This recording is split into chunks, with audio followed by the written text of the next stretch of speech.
शरद यादव जी। राधा वल्लभ सिंह। राधा वल्लभ श्री हरिवंश। सदगुरुदेव भगवान, आपके चरणों में दंडवत प्रणाम। गुरुदेव भगवान, घर से वृंदावन आते समय ट्रेन में बैग चोरी हो गई, जिसमें गुरु प्रदत्त माला, श्री 84 जी, सेवक वाणी जी और छवि सब विराजमान थे। सदगुरुदेव भगवान, इस दास को दंडित करें। हाँ, नए ले लो। यहाँ शरीर भी चुरा लिया जाएगा, आज नहीं तो कल काल चुरा लेगा। काल जो है शरीर को भी, ये सब बाहरी बातें। नया माला ले लो, नई ठाकुर छवि ले लो, नए गुरु जी रख लियो, पूजन करो, भजन करो, फिर चुरा जाए फिर नए ले लो। हाँ, ये तो चलता संसार का खेल है, ये सब परिवर्तनशील बच्चा, इसमें ज्यादा नहीं सोचते। सावधानी रखे, जब चुरा ले तो फिर ये शरीर है, एक दिन चुरा जाएगा, तुम्हारे पकड़े नहीं रहेगा। काल भगवान इसे भी चुरा लेंगे। बस शाश्वत है भगवान का नाम, गुरु का ध्यान। ये छवियां तो आज हैं, कल नहीं रहेंगी। ये भी छवि नहीं रहेगी, आज बैठे कल नहीं रहेगी। ये खेल है संसार का। लेकिन जो हम बोल रहे हैं इसे स्वीकार कर लोगे तो तुम देखोगे, हमारे स्वरूप को देखोगे, हमारी महिमा को जान जाओगे। और अगर अगर आप हमारी बात नहीं मानोगे तो एक व्यक्ति से आप मिलने आए हो, हमारी बात मान लोगे तो महात्मा से मिलने आए हो। महात्मा का कभी अंत नहीं होता, क्योंकि अनंत का भक्त अनंत ही होता है। और सही पूछो तो अभेद हो जाता है भक्त और भगवान। जब चाहोगे तब बुला सकते हो, जिस रूप में चाहो उस रूप में मिल सकते हो, पर निष्ठा होनी चाहिए, भाव होना चाहिए। तो इसमें कोई ज्यादा परेशानी नहीं है। ये सब चुरा ले गया तो मान लो आग लग जाए तो सब जल जाएगा घर में। हम सोचते हमारे गुरु जी जल गए, हमारे ठाकुर जी जल गए। नहीं भैया, अग्नि भी तो भगवान का स्वरूप है, वो अपने स्वरूप में दूसरे विराजमान कर लो। ज्यादा परेशान होने की जरूरत नहीं। ठीक है श्री हरिवंश महाराज, करीब 3.5-4 साल पहले श्री धाम में आपके प्रवचन से सुने थे कि चैतन्य महाप्रभु के जो तृणादपि सुनी चैना तारवी सहिष्णु, वो जो वाणी है वो काम कांचन कीर्ति के निवारण के लिए अमोघ है। ये थोड़ा विशद करके विस्तार से थोड़ा बना। इसमें मूल बात है, जैसे तृणादपि सुनी चैन का, जब तक देहाभिमान है तब तक ये शब्द ही ना लागू नहीं हो सकता। मूल बात समझना है आचार्यों की। तृणादपि सुनी चैन वही हो सकता है जिसका अभिमान गलित हो गया है। अभिमान देह भाव, देह भाव में ही विद्या का, रूप का, कुल का, महत्व का, ज्ञान का, भजन का, भक्ति का, कई तरह का अहंकार होता है। भक्ति का इष्ट के प्रति अनन्य भाव होकर ठसक आना वो बंधनीय है, पर किसी साधक से होड़ लगाते हुए कि मैं इससे श्रेष्ठ हूं, मैं महान भक्त हूं, ये भी गलित होना चाहिए, ये नहीं ठीक है। इष्ट से तदात्म होते हुए, हम श्री जी के हैं, हम प्रभु के हैं, ये तो अभिमान बंधनी। लेकिन इष्ट के उपासकों से तदात्म करके गुण का, दोष का विभाजन करके अपने में श्रेष्ठता का भाव लाना, ये भक्त का भी दोष है, इसका मार्जन होना चाहिए। तो मूल में सबके हुआ देहाभिमान। देहाभिमान अंतःकरण के आम धर्म से तदात्म होने के कारण होता है। अंतःकरण में 4 करण हैं, बुद्धि, मन, चित्त और अहंकार। बुद्धि के द्वारा यदि ठीक निश्चय होगा तो अहंकार शुद्ध होने लगेगा। ठीक निश्चय क्या है? मैं प्रभु का हूं, प्रभु मेरे हैं, ये ठीक निश्चय है। इसके अलावा सब गलत निश्चय है। एक यही ठीक निश्चय है। बुद्धि का काम है निश्चय करना। दृढ़ निश्चय कर लिया कि प्रभु के सिवा मेरा कोई नहीं है, मेरे तो गिरधर गोपाल दूसरो न कोई। जब ये निश्चय हुआ तो फिर प्रभु मेरे हैं, ये भाव आया। पहले मैं प्रभु का हूं, फिर प्रभु मेरे हैं। जब ये दृढ़ निश्चय हो गया तो मन फिर मनन करने का अधिकार नहीं पाता संसार का, क्योंकि जो मेरा है उसी का मनन करना है। अब मन सा वही मना कृष्ण पदारविंदयो, अब मन के द्वारा केवल आराध्य देव का ही संकल्प बनना चाहिए। चित्त का कार्य है चिंतन करना। जो हमारे आराध्य देव, उनके रूप, उनके गुण, उनकी लीला, उनके नाम का, उनके धाम का, यही हमारा चिंतन होना चाहिए। तो हमारा जो अहम देह भाव में था वो अपने आप समिट के इधर आ जाएगा। चूंकि प्रभु मैं है अहंकार, भगवत स्वरूप है अहंकार। यदि वो देह को लेकर के होता है तो मलिन हो जाता, नहीं तो ये अहम ही मैं ब्रह्म हूं, ये अहम ब्रह्माष्टमी। अहम क्या हुआ? ब्रह्माष्टमी। अष्टमी ब्रह्म अहम, ये अहम ही ब्रह्म स्वरूप है। जब ब्रह्म स्वरूप हो जाता है तो उसमें छोटाई बड़ाई नहीं होती, उसमें क्षमता आ जाती है, तो वो मुक्त हो जाता है।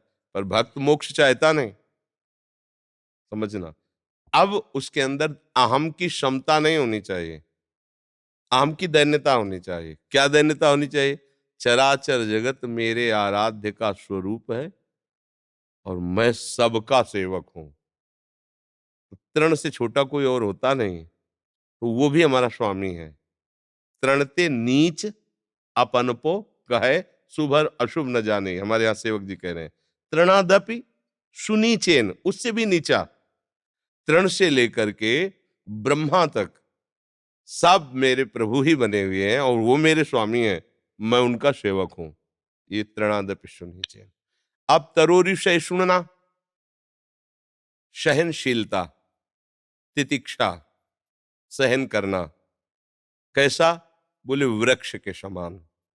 जैसे वृक्ष के साथ कैसा भी बर्ताव करो, पलट कर जवाब नहीं देगा, मंगल ही करेगा। उसके नीचे जाओ, ईंट पत्थर मारो तो छाया ही देगा, पत्र पुष्प देगा, फल देगा, छाल देगा, वो आपको नुकसान नहीं पहुंचाएगा। ऐसे ही जो नाम जपक है, नाम कीर्तन करने वाला है, उसको कोई गाली दे, उसको कोई मारे पीटे, अब वो कैसे सहे? कैसे सहे? वृक्ष तो जड़ है, बोल नहीं पा रहा, लेकिन वो चैतन्य है।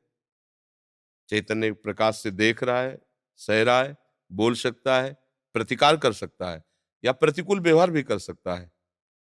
अब जब उसने शरणागत प्रभु के भाव को स्वीकार किया, तो इन्हीं से शरणागत होता है। तन वांग मनोभिर अमलई सोहम तविवास्थिता, शरीर से, वाणी से, मन से, स्वयं से मैं प्रभु का हूं। वो पहले ही निश्चय बुद्धि का जब हो चुका है, अब ये शरीर प्रभु का है, अब चंदन लगावे या वो पादुका से प्रहार करे, ये मेरे प्रभु का विधान होगा।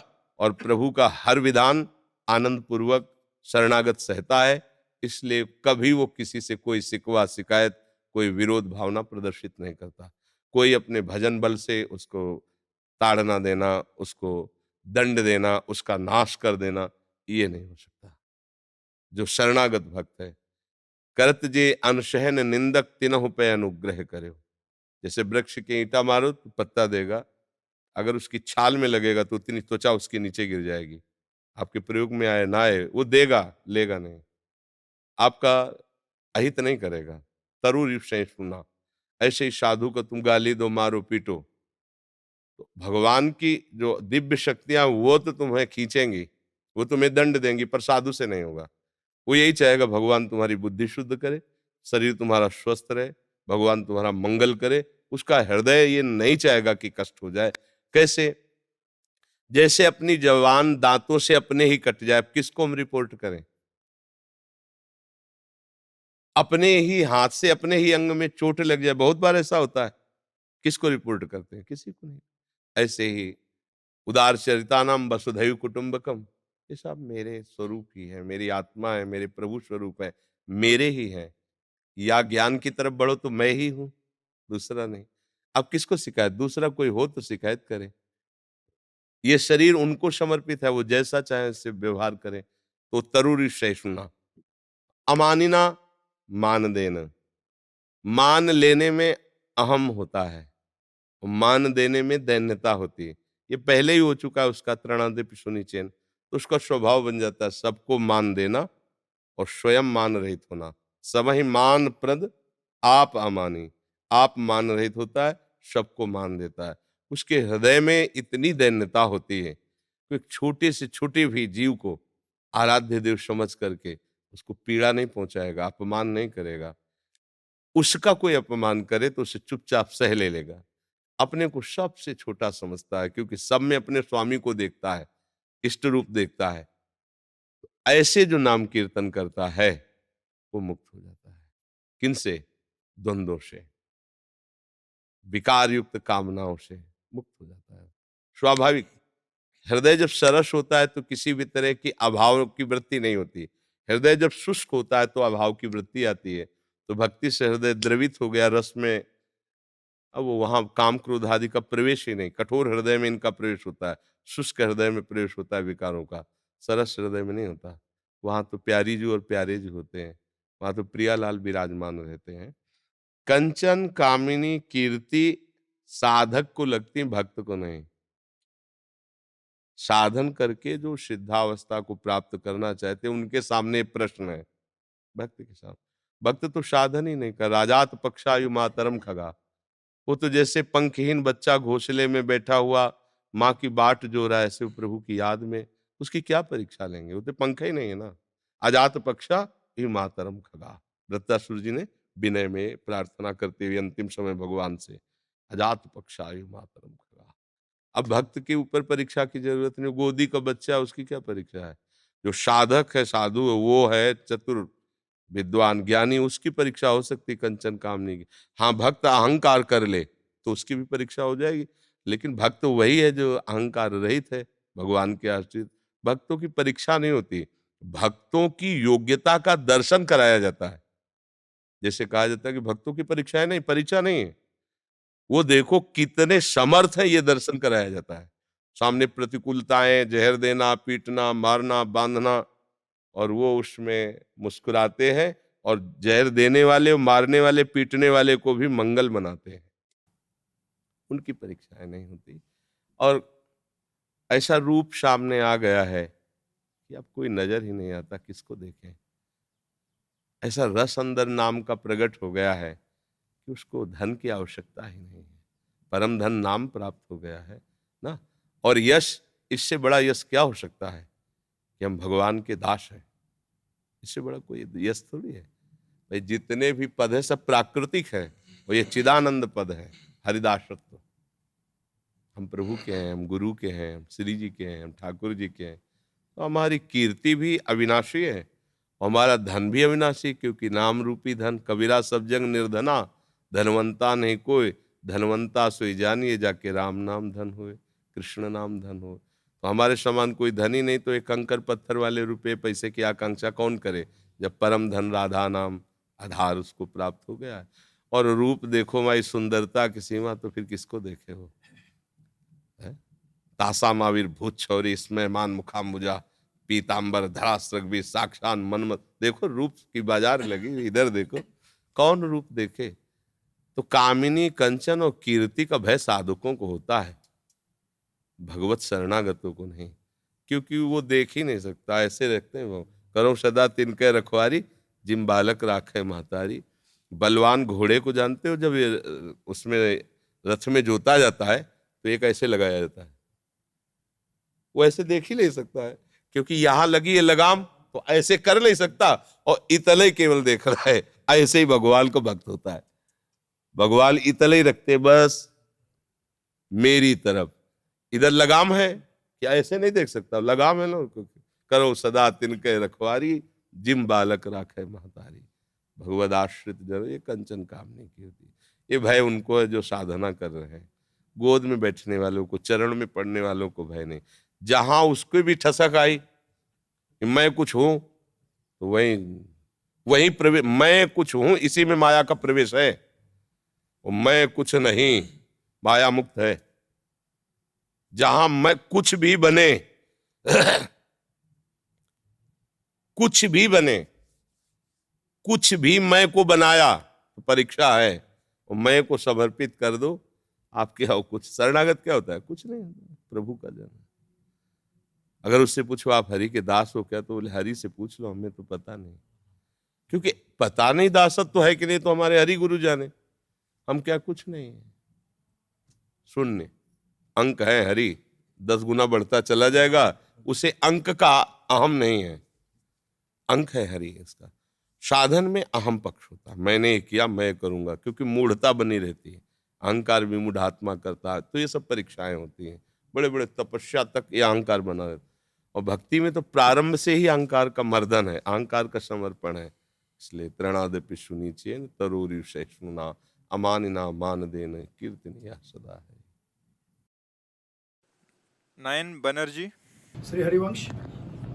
जय श्री हरिवंश। गुरुदेव आपके चरणों में कोटि कोटि प्रणाम। गुरुदेव भगवान, श्री जी के चरण कमलों में शरणागत होना चाहता हूँ और मेरा आज का सवाल ये है कि श्री हरिवंश का अर्थ क्या है? हा हरि, रा राधा, बा वृंदावन, सा सहचरी। वृंदावन के मध्य में सहचरियों के मंडल में विराजमान श्यामा श्याम, यह श्री हरिवंश, यह है अर्थ। हा हरि वंश, हा में हरि, रा में राधा, वा वृंदावन, सहचरियों के मध्य में विराजमान युगल सरकार। और प्रिया प्रीतम का प्रेम मिलकर के ही आचार्य हरिवंश रूप में है। प्रिया प्रीतम का मिलित प्रेम, दोनों का प्रेम मिला तो हरिवंश अवतार जो महाप्रभु का हुआ ना। देखो सेवक जी कह रहे हैं, जब जब होए धर्म के हानि, तब तब तन धरि प्रगटतानि, जानी और दूजो नहीं। जब जब धर्म की हानि होती तब तब यही अवतार लेते हैं, अर्थात प्रभु ही आए हैं। आचार्य रूप से प्रभु ही होते हैं, गुरु रूप से प्रभु ही होते हैं। तो हरिवंश का अर्थ है वृंदावन में विराजमान सहचरियों के मध्य में श्यामा श्याम। समझ गए? केशव तंवर जी, ममता जी दिल्ली से। राधा वल्लभ श्री हरिवंश महाराज जी, हम 9 साल से भगवान नारायण जी की सेवा वात्सल्य भाव से कर रहे हैं। हम 2 साल से आपका सत्संग भी सुन रहे हैं। महाराज जी, अब आपसे दीक्षा लेना चाहते हैं, लेकिन हम भगवान नारायण की सेवा भी नहीं छोड़ना चाहते। कृपया हमारा मार्गदर्शन करें। ब्याह करके किसी और के यहाँ जाए, आँख किसी और से लड़ाई, कैसा रहेगा? अब भाई जब हमारे शिष्य बनोगे तो वही हैं, दूसरे नहीं है। पर श्यामा श्याम का आज नहीं तो कल बदल जाओगे, बदल ही जाओगे, क्योंकि ये प्रेम मार्ग है। फिर देख लेना, मान लो जहाँ आप रोज सत्संग सुनोगे, मंत्र जपोगे तो उसका प्रभाव होगा। वही है, वही नारायण है, वही हरि हैं, वही श्री कृष्ण है, वही श्री राम है, कोई अंतर नहीं। पर हम जिसको गुरु मानते हैं, फिर जब गुरु मंत्र और उनकी उपासना जाती है तो फिर वो अनन्य कर देते। फिर धीरे धीरे द्विभुज मुरली मनोहर के प्रति जब भाव बनेगा तो चतुर्भुज नारायण से मन तो हट ही जाएगा ना, वो भाव आ जाएगा। तो अभी तो प्रारंभ में सबका ऐसा होता है। जैसे हम महादेव जी की उपासना करते थे तो राधा वल्लभ जी के बनने के बाद भी वर्षों मन उन्हीं का आश्रय लिए रहा, चिंतन। फिर धीरे धीरे धीरे धीरे परिवर्तन। अब ऐसा थोड़ी कि कोई असत भावना तो है नहीं। मान लो 9 वर्ष से नारायण की उपासना, तो सच्चिदानंद नारायण है ना, वही श्री कृष्ण है। अब धीरे से परिवर्तन होगा, उसमें परेशान नहीं हो, क्योंकि वही है, दूसरा नहीं। पर टिक नहीं सकते, पहले बता रहे हैं, वहां टिक नहीं पाओगे। क्योंकि जब आप संग करोगे और जब आप उपासना का मंत्र जपोगे तो आपका ही मन बदलने लगेगा। जैसे बदला ना, तो ऐसे मन बदल। फिर तो याद आने पर आपको चुभन होगी, फिर याद आने पर चुभन होगी नहीं, बस हमारी प्रिया जो, हमारे लाल जो, ऐसा फिर आ जाएगा। तो इसलिए आप देख लो, चोर का संग करोगे तो चोरी तो आ ही जाएगी। तो ये